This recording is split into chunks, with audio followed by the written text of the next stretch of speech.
Bienvenue sur ma chaîne. Aujourd'hui, je vais vous parler de l'intuition en magnétisme. Pensez aussi à vous abonner et à cliquer sur la petite cloche de façon à être prévenu lorsque je mettrai en ligne une nouvelle vidéo ou lorsque je fais un direct. Et aussi, pensez à laisser un commentaire sur les vidéos. L'intuition et le magnétisme.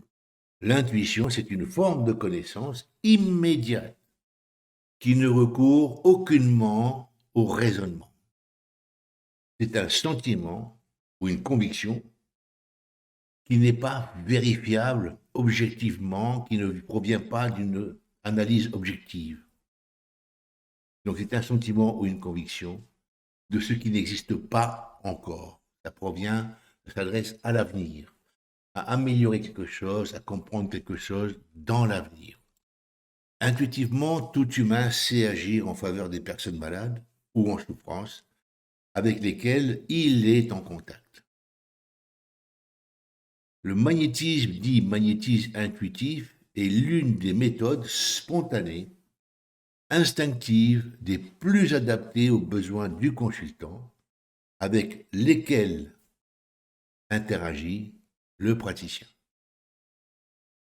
Nous avons tous machinalement agi en énergétisme ou en magnétisme, parce que ce sont des actes innés chez l'humain.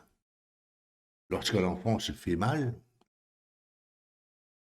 instinctivement, nous soufflons sur la zone douloureuse.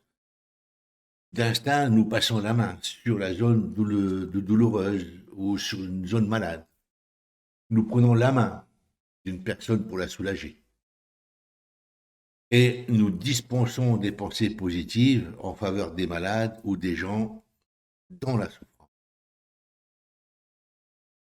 Que ce soit par le geste ou par la pensée, l'acte en lui-même est une communication énergétique destinée à changer quelque chose chez la personne à qui nous nous adressons, chez la personne qui reçoit l'information.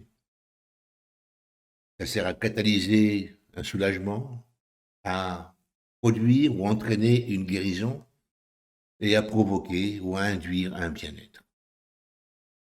Dans tous les cas, c'est communiquer une énergie destinée à améliorer la santé, qu'elle soit physique ou psychologique. Jamais l'inverse.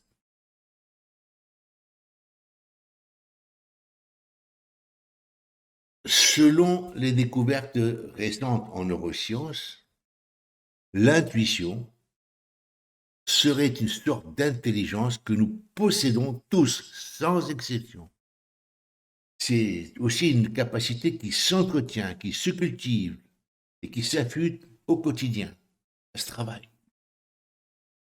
L'intuition, ordonnant en neurosciences, c'est l'inconscient d'adaptation. L'inconscient d'adaptation. Ça permet de s'adapter aux situations. Selon le philosophe Schopenhauer, l'intuition est à la source de toutes les œuvres de génie. Einstein, lui, la définissait comme une sensation au bout des doigts, un instinct sûr. Pour chacun d'entre nous, elle peut exister sous la forme d'une voix intérieure discrète. Ce peut être aussi une certitude soudaine qui prédomine et parfois elle se manifeste par des sensations physiques plus ou moins intenses.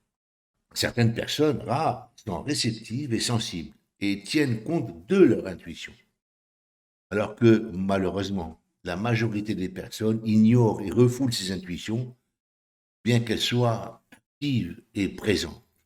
On les refoule. La recherche en neurosciences sur cette capacité reconnaît qu'elle peut être utile et appréciable et être d'une grande aide pour améliorer nos décisions au quotidien. Et l'intuition est une capacité et une faculté que tout un chacun peut développer et entretenir. Je répète, peut développer et entretenir. Dans ce contexte, elle est loin d'être un don réservé à certaines personnes et encore moins être quelque chose de surnaturel. L'intuition résulte d'informations sensorielles captées par le cerveau et qui ne sont pas prises en compte par la conscience objective. Les informations intuitives seraient des conclusions qui arriveraient directement à notre conscience objective, à partir desquelles nous pouvons prendre des décisions et agir, sans pour autant avoir conscience des sources subliminales à partir desquelles elles sont construites. Alors, les différentes sources, selon Régine Zekir-Hurstel, qui est une neurologue, l'intuition est connectée à notre banque de données sensorielles, toujours en mouvement, et s'adapte en permanence pour percevoir le moindre changement.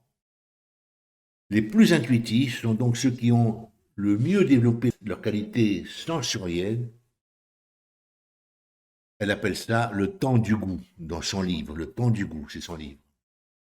Moussa Nabadi, psychanalyste, si l'on cesse d'être branché sur soi et l'on entre véritablement en empathie avec l'autre, alors on peut pressentir des choses, des événements qui ne sont pas la projection de nos peurs, de nos désirs ou des angoisses. Je répète, on peut pressentir des choses qui ne sont pas la projection de nos peurs, de nos désirs et de nos angoisses. C'est très important.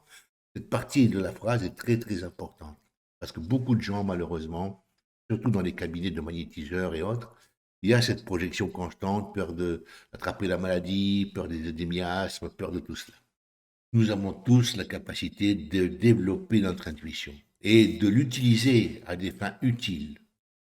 Nous pouvons accéder, et vous pouvez accéder aux données multiples pour estimer des situations ou pour mieux communiquer avec les personnes. Vous pouvez ainsi anticiper un danger, par exemple, ou mieux encore, détecter de nouvelles solutions pour réaliser des projets. Si vous savez développer cette capacité et surtout prendre en compte les messages, les sensations ou les pensées, alors elle peut contribuer à votre bonheur et, comme je l'ai déjà dit, à celui des personnes que vous côtoyez. Si vous savez décoder vos sens internes, vos émotions et sentiments, il devient possible de savoir ce qui est négatif ou positif pour vous et parfois, si vous êtes en empathie avec d'autres personnes, notamment dans votre cabinet, de pouvoir agir en magnétisme ou en énergétisme selon leurs propres besoins. L'intuition est une boussole indispensable qui peut aider à enrichir votre quotidien selon vos besoins à court ou à long terme. Merci d'avoir écouté cette vidéo.